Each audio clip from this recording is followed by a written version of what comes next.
Hello and welcome. I'm back with another great guest today. We are filming from the Pro-Life Summit hosted by Students for Life. It's the day after the March for Life. And as always, if you want exclusive early access to interviews just like this one, you can join us on the Liz Wheeler Show community on Locals. That's lizwheelershow.com/locals.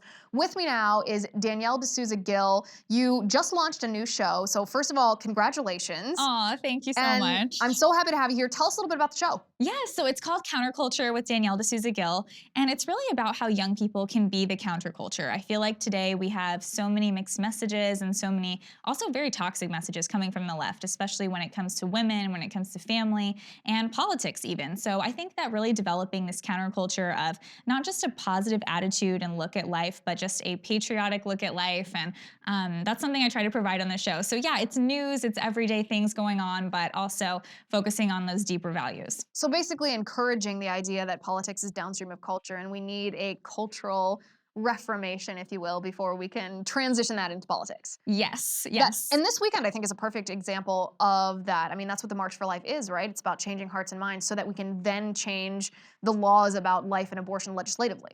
Absolutely. And I think that even as we think about a potentially post Roe America, that means that this is not the end of anything. I think the left thinks that, oh, after Roe v. Wade is overturned, we're going to disappear. We're going to be a weaker movement because, in some ways, they think that having this radical America means that we will have an opposition. And so I think that even after Roe v. Wade, we will have a very, very strong movement of continually changing hearts and minds as things go back to the states. I mean, we might even have to fight harder to change hearts and minds because it's not just going to be one battle for this umbrella idea of culture in our country. It's going to be a state by state battle.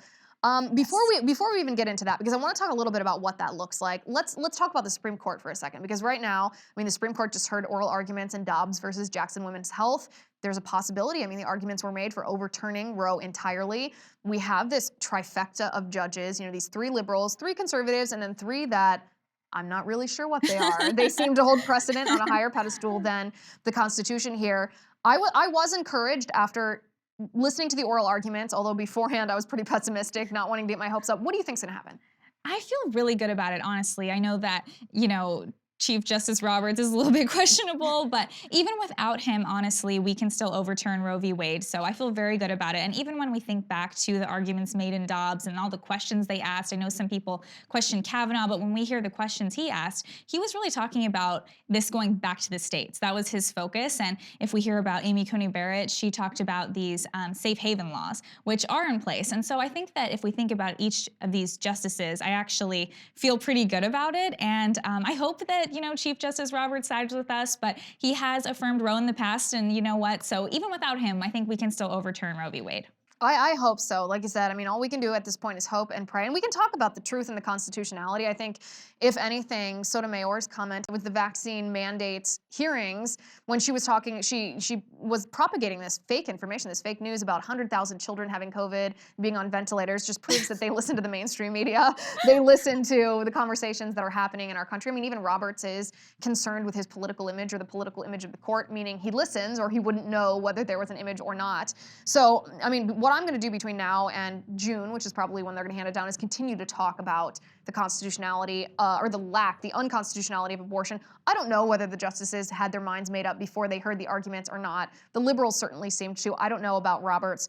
But if, God willing, Roe is completely overturned, this goes back to the states. What do you think that this looks like? How does this change the fight and the fighting tactics of the pro-life movement? Well, I think it'll mean that a lot of states that have had really growing pro-life movement, states like Ohio can pass heartbeat bills, Mississippi will be able to have their 15-week law. And of course, then we have a lot of work to be done in places like New York and California that are going to have these radical pro-abortion laws. But I think that's why it has to go back to also these state laws and changing the culture there so we can ultimately influence those places. But I think even when we think about the arguments made in Dobbs, we saw that neither Elizabeth Prelogar or the justices talked about how this is not a human. So if we look at the child in the womb, if we think about the ultrasound, we all know it's a human at this point. And none of them even made that argument. So I think if she had gone there, it would have just been so absurd at this point.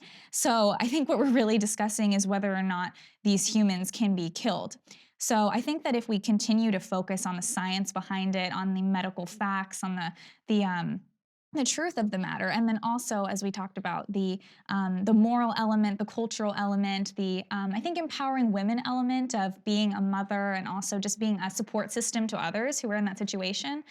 So I think we have a lot of work to be done, but it's awesome. I think it's great because we have such a positive movement. And honestly, meeting so many people at the March for Life was great because everyone I talked to was just the nicest. The energy They're there is just the so sweetest contagious. people. Yeah, and even though it's a very heavy topic, I mean, you think about 63 million, I think is the number of unborn babies that have been aborted. You'd think that this would be a somber event, and it's not because there's so much hope, there's so much prayer, but there's so much joy in the life, the dignity of each of these lives, which I think is a wonderful thing. I do think that we as conservatives, especially in the pro-life movement, have to be careful because what's going to happen is it's not going to be New York and California that have the fight over abortion. Those aren't going to be the fronts if in a post-Roe America. The battlefront is actually going to be in red states because it's going to be red states that outlaw abortion. In New York and California, they're just going to have very liberal, very pro-abortion laws. But Planned Parenthood is going to see that their profits are dwindling in conservative states that restrict it, and they're going to focus, Planned Parenthood and the left are going to focus their energy and their money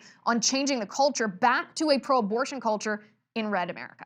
Yes, exactly. And I think something we've already even seen happening in Texas, since right now Roe v. Wade is virtually dead in Texas as their law has been upheld for now. So I think that they're already starting to basically bus women, fly women to other places, leftists who donate money, who love population control. They basically want to make it so even though abortion is virtually not allowed there, they can go to these liberal states like California and New York to get these abortions. So I think that we definitely need to focus on, as you said, these red states, these other areas, to make sure that we are also putting in the resources needed for these crisis pregnancy centers and alternatives. Right, and I mean, that's one of the things that on the federal level, there's not a lot that the National Congress can do, right, about abortion, at least at this time. But what they can do is they can make sure to decouple funding from any of our taxpayer money, basically, from anything that touches abortion, anything that touches Planned Parenthood. And the onus is on us as citizens to make sure that our money isn't paying for these abortions. Last question to you. This is a question I've been asked a lot this weekend at the march and then at this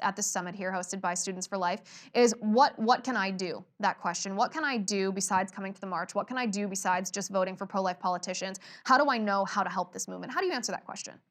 I think there are so many things you can do. I mean, as you mentioned, voting, showing up to marches, but also I think getting involved in your local community. I would say, as I mentioned, these crisis pregnancy centers are just the most special places. I think you can be a counselor to these women. You can be someone who offers alternatives, but also friends. I mean, I know that the left says that it's, I think 1 in 4 women get an abortion. Now, we know that that's not actually true. It's actually a lot of the same people who continually get them. So it's not different people, but I think people in your life, you can also kind of talk to them about this. I think social media is great, posting about it, because a lot of people out there think that, oh, I don't really know people who are pro-life, but you actually do. But sometimes people, I think, are afraid to share that. They're afraid to kind of like make their views known to the world, known to their friends. But the pro-life movement is such an amazing one and such a special, positive one, as you said. So I think sharing that on social media is also really helpful. Yeah, because the pro-life movement is unique in the sense that it brings people from all walks of life. It's actually not just conservatives. It's not just Christians. It brings a lot of different people. Of course, yeah. People of all different walks of life. Some people who have had an abortion regret it. Some people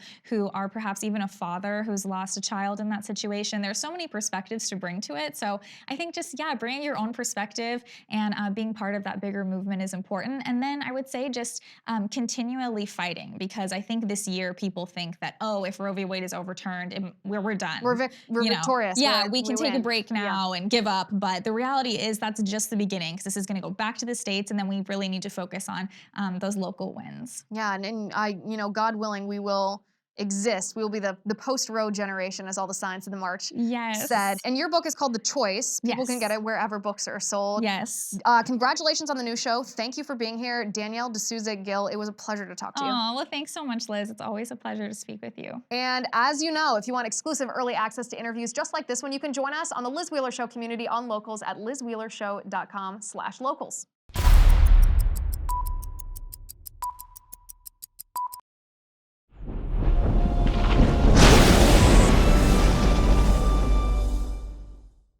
If you haven't already, give this video a thumbs up, hit the subscribe button below, and ring the bell to make sure you never miss a video.